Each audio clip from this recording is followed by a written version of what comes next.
Hey, what's going on, everyone? I am back for another Slim Sports interview. And as always, I'm your host, Jay Slim. And joining me today on the podcast is another Jay, except this one can actually make a jumper. I cannot. She definitely can, as you could tell from this past season with all the numbers that she was putting up, all the buckets she was getting, and all the accolades that she was able to get just in year one at the Division One level. Ladies and gentlemen, 5'9" guard from Rio Grande Valley, Jalayah Ingram. What's going on, Jay? Oh, nothing much, just chilling. Yeah.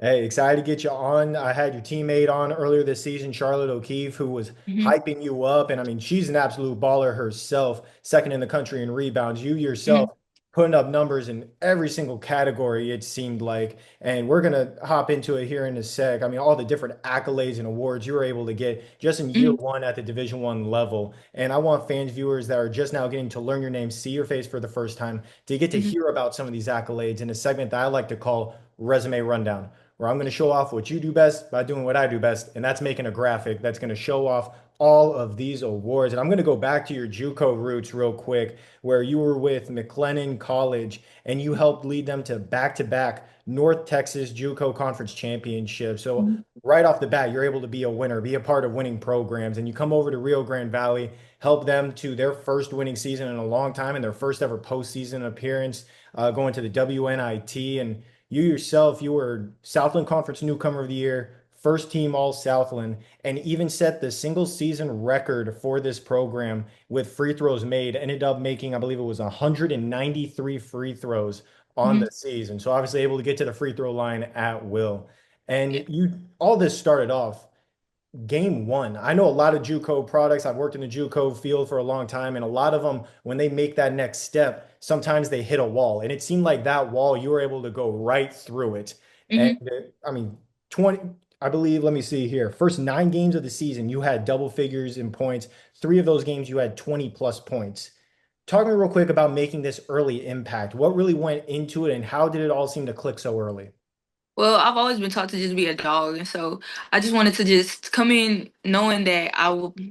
Well, your spot's never guaranteed anywhere. So it started from the summertime. I just wanted to come in, just make everybody better. I knew that, of course, that I was gonna be better than certain people, but my job was just to push everybody to be the best version of themselves. So scoring 20 was it's good, but like I just like to see other people succeed too.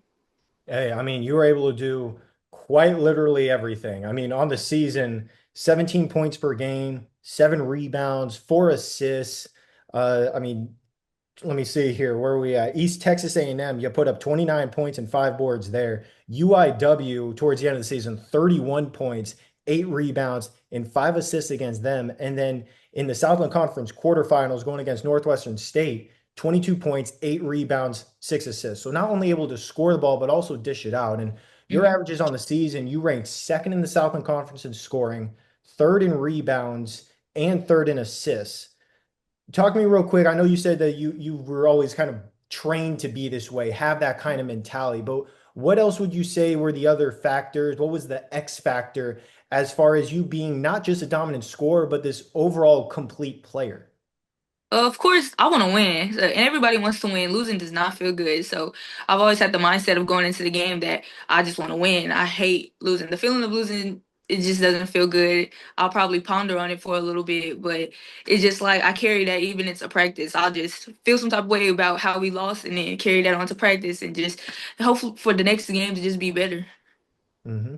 Yeah, and I mean, obviously, with you being able to put up the numbers that you did, you seem to fit in perfectly with the system that Rio Grande Valley had in place.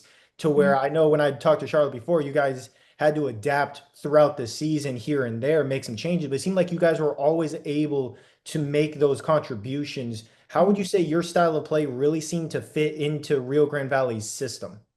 Well, I feel like we do a lot of coming off the ball screen. So he had changed that mid-season. So I feel like that helped us a little more, kind of spread the floor out. And then, of course, having a dominant post like Charlotte and a freshman post player, she's good too. So she could shoot the ball, get into the basket, and then having like shooters on the side, it just helped a lot. Just like knowing that your shooters can knock the ball down, your post can rebound.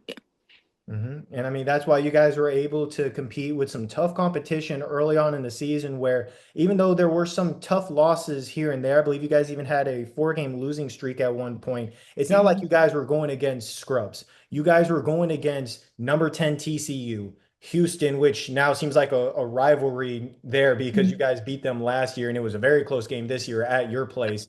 Number two, Texas was on that schedule as well as along with a couple of other really tough teams. What would you say this rough stretch, this very tough non-conference schedule really helped do to as far as help get this team to learn who you guys were, what you guys could do? I feel like playing those higher schools, they kind of taught us to just kind of be poised because we were very turnover prone. I mean, it was pretty bad. We was like getting 20 turnovers a game, and so they kind of taught us to just be poised. They would put pressure on us, and it was just, of course, it wasn't easy, but yeah, I feel like it helped us really good in the long run. Hey, obviously, the more you can learn earlier on in the season, that helps you a lot more towards the end. And obviously, the record you guys were able to put up, we'll get into that here in a little bit. But obviously, incredible historic season for this program, in big part thanks to you, Charlotte, and obviously the rest of your teammates. Mhm. And you yourself, obviously, with all the buckets you were getting, you had some big time highlights. And one thing about my podcast is I love showing off the highlights of these players that I get on, and you are no exception. So we're going to hop into a nice little segment that I like to call Make That Play, where I'm going to show off what I feel like were your top 3 plays from this past season. But I'm just a stats guy. I'm just a fan in the stands. You're the one on the court doing what you do best. So what would you say was your best play from this past season? Ooh, that's gonna take a lot. Um, my best play for sure was probably in my 31 point game.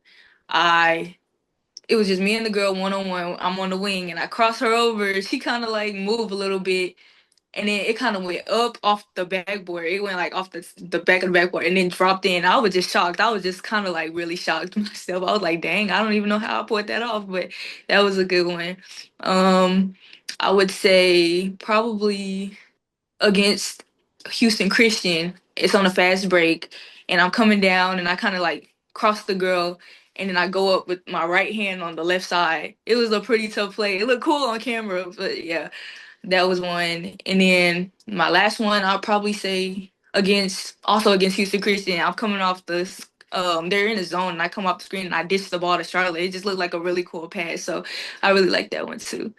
Hey, I mean, all of those really good plays. That second one you mentioned, I had there. If I had 5 plays, it'd be in my top five. But obviously, it's so tough to decide on all of the different buckets that you were able to get. You had so many throughout the season. But I'm going to go on ahead and I'm going to start off at number 3 on my list. And that's actually a shot clock buzzer beating three from the corner against Abilene Mhm. Christian, Yeah, where that your was teammate bad. ended up passing it to you in the corner with time winding down on the clock.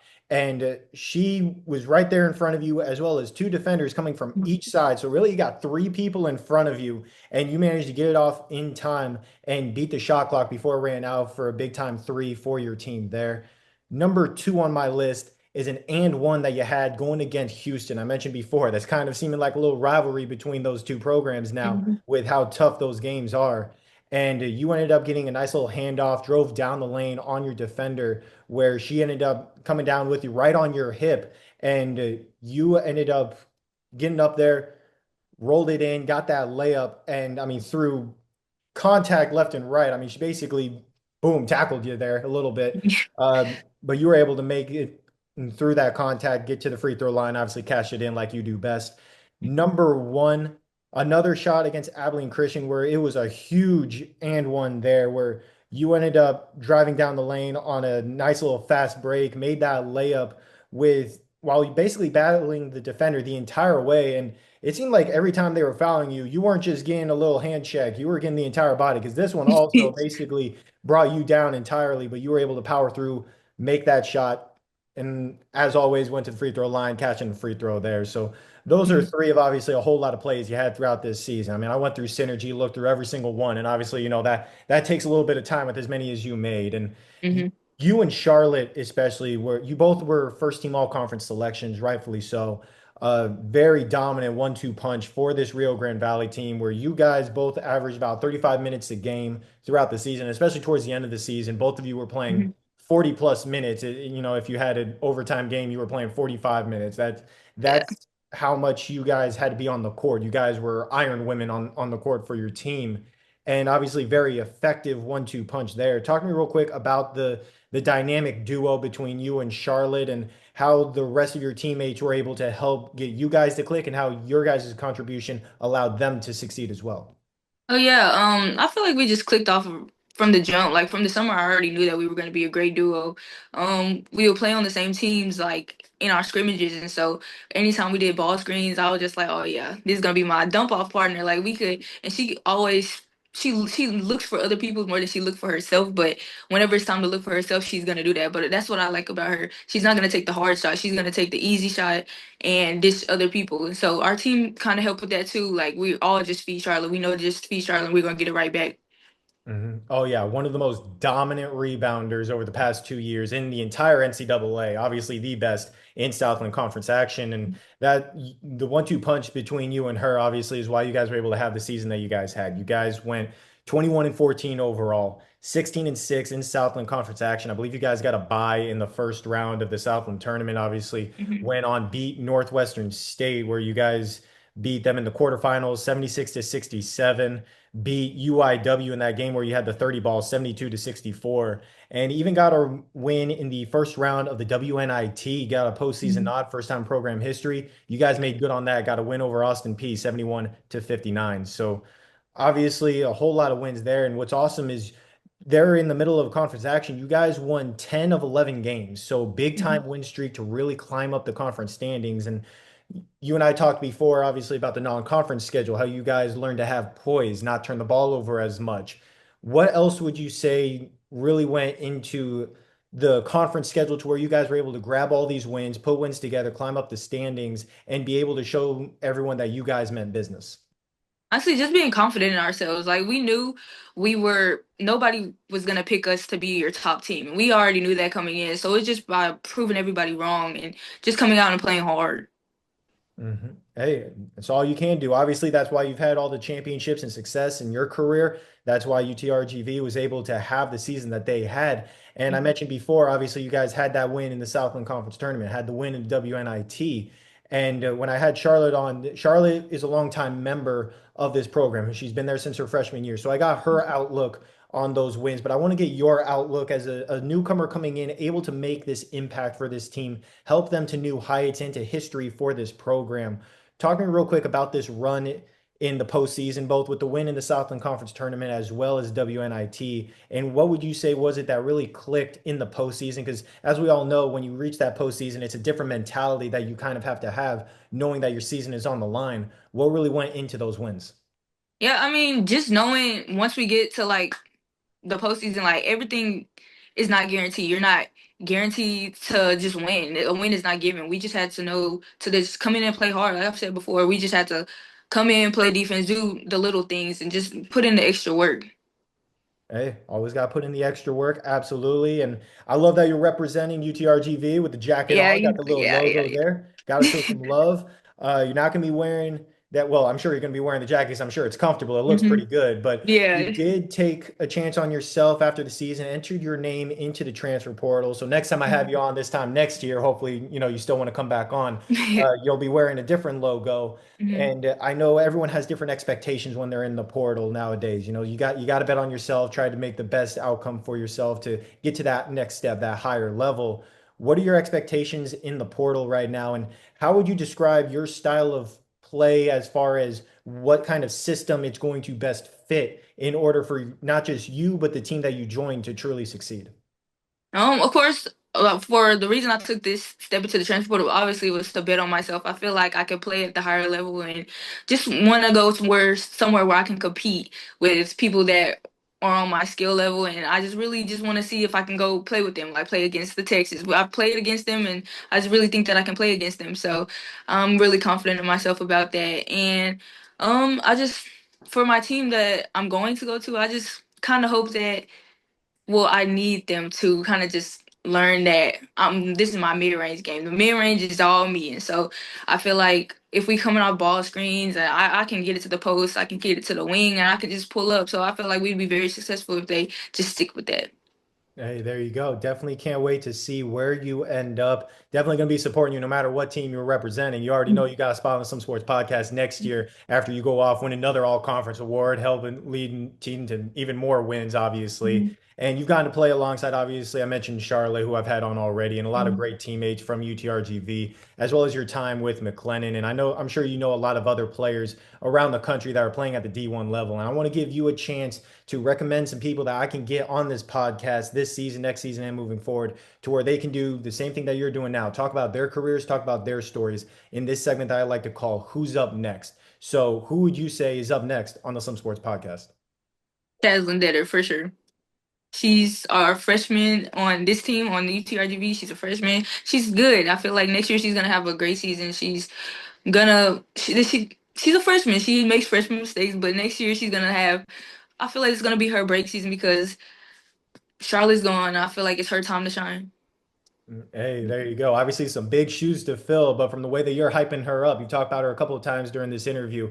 Obviously, she's going to be able to fill those shoes real well next season and hopefully be Mhm. one of the most dominant rebounders in the country as well. And obviously, that's a great name for who's up next. I believe Charlotte shouted her out during her interview as well. Yeah. And now that we talked about who's up next, we got to talk about what's next for yourself. Obviously, we know you're in the portal. We know you're Mhm. looking to find that next place, but you're also looking to improve your game this offseason to where you, as a player, as an athlete, can take that next jump next season and improve your numbers in different categories, however you feel like you still need to improve. Where do Mhm. you feel like you need to improve the most this offseason, and how are you going about doing that? Just the 3-point line. I feel like I'd be a bigger threat if I could just stay consistent with my threes and get my percentage up. I mean, everybody knows that I can get into the mid range and get to the basket, but once you can't take away all three. So I feel like once I get that, everything will be fine. Nobody will be able to guard me.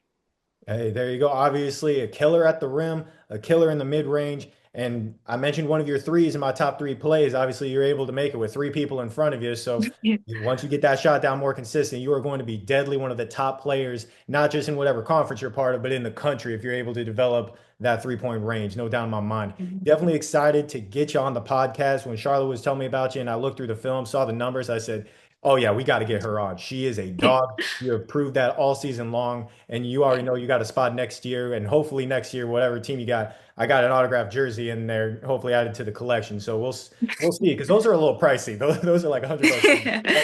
My job does not pay me that much, so but definitely gonna be supporting you along the way, and definitely appreciate having a Jay on the podcast that can knock down a jumper, because obviously, like I said when I introduced you, I cannot. So thank you so much for hopping on the podcast for another fantastic interview. Thank you.